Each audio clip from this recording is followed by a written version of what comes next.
What's up, everybody? We are back with another professional pick survivor video going through the heaviest favorites and most likely teams to win for you to pick well-informed survivor selection in NFL Week 5. Let's jump right into it, looking at the 9 teams that are favored by a field goal, more than a field goal, actually in Week 5.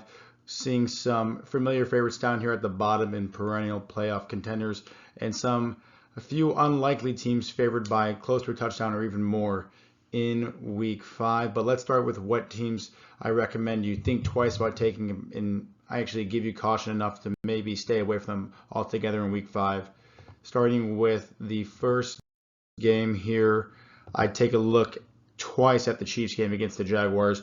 This game makes me a little bit nervous for a couple of reasons. Number one, Chiefs, just by virtue of being on the road, is a little bit concerning. You think about the road upsets, or just the upsets that have happened this year in Survivor throughout the first 4 weeks, and most of them have been on the road. Think about the big killers being the Chargers on the road against the Giants, the Packers on the road against the Browns. It seems like those are where a lot of prime upsets go to. So I'm afraid to take, in general, teams that are not the home team.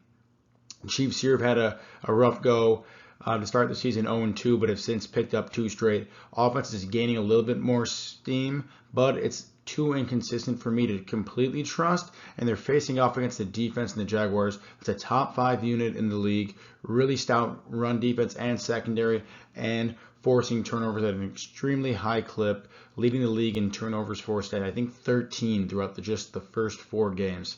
So this is a Jaguars defense that's actually getting it done, and the result of their 3-1 start. Not the offense that I think people thought this offseason would be turning heads, getting new head coach and offensive guru Liam Cohen, and drafting the Heisman Trophy winner Travis Hunter to pair alongside a rookie breakout star wide receiver Brian Thomas Jr.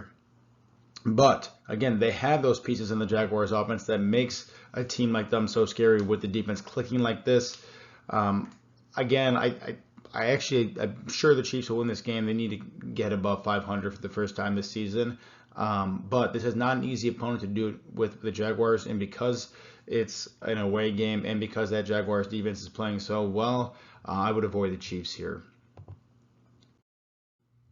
Another game that I would avoid is the Ravens actually at home against the Texans, only favored by 3.5 at home, implying that if this game was on a neutral site, this would be close to a coin flip game, which is a little concerning in general when taking Survivor, but especially when you think about the Texans who only got their first win just this last week against the Titans of all teams. The Ravens would be favored by so few in this game at home. I think a big reason why is the injury scare of Lamar Jackson in Week 4, and something that you should certainly monitor if you are taking or considering taking the Ravens in Week 5 here with his hamstring injury. Even if he is a go in Week 5, I would not expect to see the MVP caliber Lamar Jackson that we're used to seeing week in and week out because the hamstrings are just an injury that linger and even lie dormant at sometimes. So you're going to see Lamar Jackson throttle it down a little bit and be a little bit less effective making these ad hoc, ad lib plays with his legs and even gaining big chunks rushing the ball himself. So that's reason number one to be concerned about the Ravens. Number two in just this game is defense is the entire story. On one side of the coin, you have the Ravens allowing the most points in the NFL for a team throughout their first 4 games, facing off against the Texans, who have allowed the fewest amount of points per game in the NFL. Texans allowing teams to score less than 13 points a game, while the Ravens are allowing teams to score over 30 points a game throughout these first 4 weeks. Granted, the strength of schedule, especially against opposing offenses, has been starkly different for both these teams, but it's something to be said about the Ravens defense, who in prior seasons had been the stalwart and calling card of this team, but it seems to be going to the wayside as a lot of the key players there are aging. I still believe in a few great players in this Ravens defense with Roquan Smith at linebacker and Kyle Hamilton at safety, but outside of that, they're really lacking production, and this front four is not really being able to generate a pass rush with some aging cornerbacks like Marlon Humphreys is allowing teams to gash this Ravens defense in the passing game which is a little bit concerning. And for the Texans defense, I know they haven't had the hardest strength of schedule, but we all knew, myself included, who I've talked about ad nauseum almost in these videos of how great this defense is, and they're really showing it so far. It's going to be tough when you get a Ravens defense that is susceptible to the passing game against a really stingy defense like the Texans. Could be a prime upset with Lamar Jackson hampered with this offense for the Ravens stumbling in the last few weeks. This Texans defense is better than the Chiefs. Maybe not in terms of game planning with Steve Spagnuolo calling plays there for the Chiefs, but certainly in terms of personnel, where if the Ravens struggled offensively, and they did against that Chiefs defense, it might be a similar story against the Texans here, and reason enough to stay away. The final warning that I will give you for this week is one that I feel strongest about, and that's the Vikings on the road against the Browns here. I am really surprised about this line with the Vikings only being favored by 4.5, but I'm really questioning the outcome of this game with the Vikings given a 66% chance to win. I really like the Browns in this matchup, and it's for a couple of reasons. Big thing is the defense. They have the scariest defensive unit in the league, really highlighted by their front seven and front four, which is posting the best run defense and the best pass rush in the league. And that's really important against a team like the Vikings, who want to take as much pressure off second-year quarterback, but first-year playing quarterback J.J. McCarthy, and take that pressure off via the run game. They're not going to be able to do that against this Browns defense. No one's had success in the first 4 weeks, and no one's going to with how stout they are in that front unit there. And then once they don't establish run and find themselves in down and distance situations, especially on third down, you're going to get this really scary front four rushing you, drop back 7 coverage, and make life really tough for J.J. McCarthy there at quarterback. That alone is enough to make me wary of the Vikings. Compound that with them being on the road in Cleveland, coming off a game in Dublin, so you had to travel, fight against the time change, really lose a day of practice here because of that international game.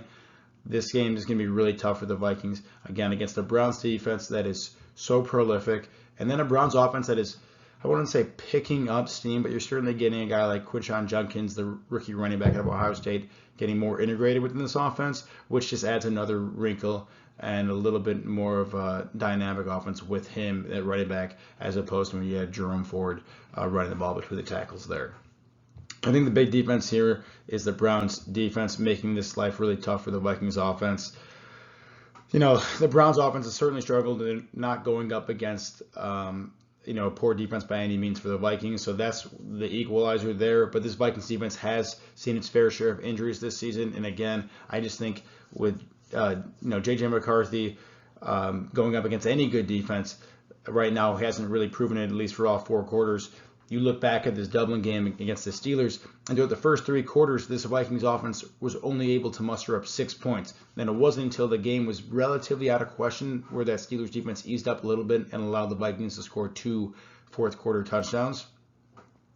That offensive output for the Vikings in the first 3 quarters could rear its head again against the Browns, and as Cleveland has shown you against their game at home against the Packers, if you let them hang around, something crazy just might happen.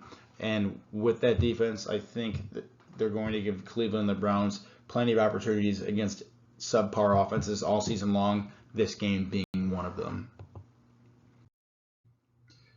Now looking at the best pick, and probably my most confident pick this week, is actually a little bit different than what it would normally be. And it's the Lions on the road, which I normally don't love, against the Bengals here.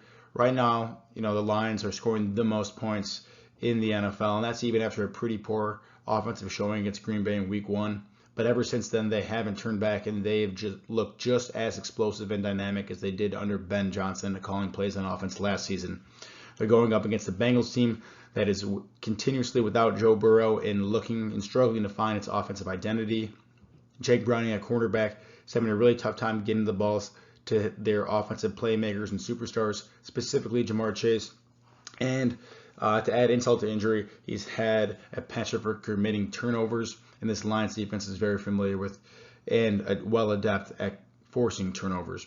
I think the kind of stars are aligning here for the Lions to put up another 30-40 piece against the Bengals defense, which we all know has been the real Achilles heel and weakness of the Bengals team in past seasons, and this year's no difference. Now they don't have a superstar MVP caliber quarterback to patch up those holes that the defense has provided, and this Bengals team is looking really susceptible without Joe Burrow's talents. I actually love the Lions here this week, just given how their offense has been rolling against a subpar defense in Cincinnati here. And again, if that wasn't enough, Cincinnati coming off a short week playing Monday Night Football, which doesn't help either. Looking at the best value this week, it is a team that I've mentioned a few times on this video, but I do think their streak of value comes to an end this week, and that's the Arizona Cardinals here against the Titans. And this is really a story about the Titans' inefficiency and inability to really make plays, specifically on offense. This is a Tennessee team that is putting up the fewest amount of points in the league throughout 4 games, averaging just under 13 points. And on the flip side, their defense is allowing the 4th most amount of points. So really nothing going right for the Titans throughout the first 4 games of the year, and a big reason that they have 0 wins in the W column so far. The other thing that I like about this game is the Cardinals coming off a long week, coming off 2 straight losses, looking to bounce back here. A lot of time to prepare, rest up, and study film for this Titans team that hasn't offered a lot of resistance to many throughout the first 4 games this season. You know, they faced off against the Texans last week. Texans didn't have anything going for them on offense until they hosted the Titans. Actually, I think they went to town in Tennessee and completely obliterated them, put up a very meaningful score and margin of victory there. On top of that, if you watch the second half of that Seahawks game on Thursday night for the Cardinals, you started to see Marvin Harrison Jr. get a little bit of his mojo back and start to becoming a little bit better integrated in this offense. If they can pair him with the tandem of Trey McBride at tight end, then this passing offense starts to get really scary. Even if it doesn't come to full force here against a Titans team that hasn't been able to stop too many guys, I think this Cardinals offense should roll, and their defense is actually getting very highly praised. Should be able to keep the Titans around their 13-point average this week. I love the Cardinals here at home on a long week, looking to right the ship after 2 really tough losses in back-to-back games. I have a feeling they'll bounce back here against Tennessee at home. If you've already used the Cardinals, I think there's some pretty good value with the Colts here. I am a Indiana Jones believer with Daniel Jones and what this offense has been able to produce. I think the Colts went up against a really great team against the Rams in Week 4, and not surprised, not shocked they lost that game. But I think that's more of a credit to the Rams this season than it is a detriment to the Colts. I love what they've been doing on offense and how efficient they've been with Daniel Jones, really doing a good job of not committing turnovers, leaning on their strengths, and not putting too much pressure on Daniel Jones, which they haven't had to do very often. Jonathan Taylor been one of the best running backs in the NFL this season, a similar headline we've seen in years past. And I love the depth that the Colts have as their receiving core this year, with guys like Michael Pittman Jr., Josh Downs, Adonai Mitchell, Alec Pierce. You even got Tyler Warren, the rookie tight end out of Penn State. There's just no shortage of options, and that's a really big reason why Daniel Jones is succeeding, is because you can't take away just one key player for this Colts team. They're just a really well-rounded group of offensive talent. And then for the Raiders here, you're seeing Geno Smith fall into old habits and having a really hard time not committing and staying away from turnovers here. I think at least 3 interceptions against the Bears, 4 offensive turnovers total for the Raiders offense, and then the defense is still one of the bottom units in this league against the Colts offense that is at a historically efficient rate this season. I think that they have no problem at home coming off a loss, taking care of the Raiders here. And then looking ahead at the schedule, I don't see a spot where you take Tennessee for a long time this season. Certainly not when they're favored by 8.5 points. You can maybe make the argument you take them against Jacksonville Week 12, but again, Jacksonville's 3-1 right now. They've got an incredible defense. I don't think you're taking the Cardinals. Let's take it one step further. I don't think the Cardinals are favored. Maybe for the rest of the next 9 to 10 weeks. They might have it on the road against Dallas, but that's probably going to be a really tight spread there. Like, this is the time to take the Cardinals if you haven't done it. They're the heaviest favorite this week. You're not going to take them again for the foreseeable future. And they're not a great team, in my opinion, but they are in a great situation this week, and I love them for Survivor. But if you've already used them, I think the Colts are in a good spot too against a really weak Raiders team and against a Colts team that I think, I'm sold on and being an above average team. I think the Colts sneak into the wild card, but they really don't have that great of a division. It's going to be them or the Jags, but I think the Colts make the playoffs this year, but I don't think they're a true contender. I think that makes them a good spot this week and a couple other times this season, making them not quite as good value as the Cardinals, but a good spot if you've already used up Arizona this Survivor season. Taking a look at the other picks quickly, you've got the Bills at home against the Patriots. Told you I don't like away games that much. I don't like divisional games that much either. This Patriots offense seems to be picking up steam, especially in the passing game. What seems to be their Achilles heel on offense is their running backs' inability to hold on to the football. The Bills have looked so prolific on offense, and Josh Allen really hasn't even had to do much to make this offense turn, because it's really been the James Cook show behind this really strong offensive line for the Bills. But make no mistake, if Josh Allen needs to apply the pressure and turn it on, he's got no problem doing so.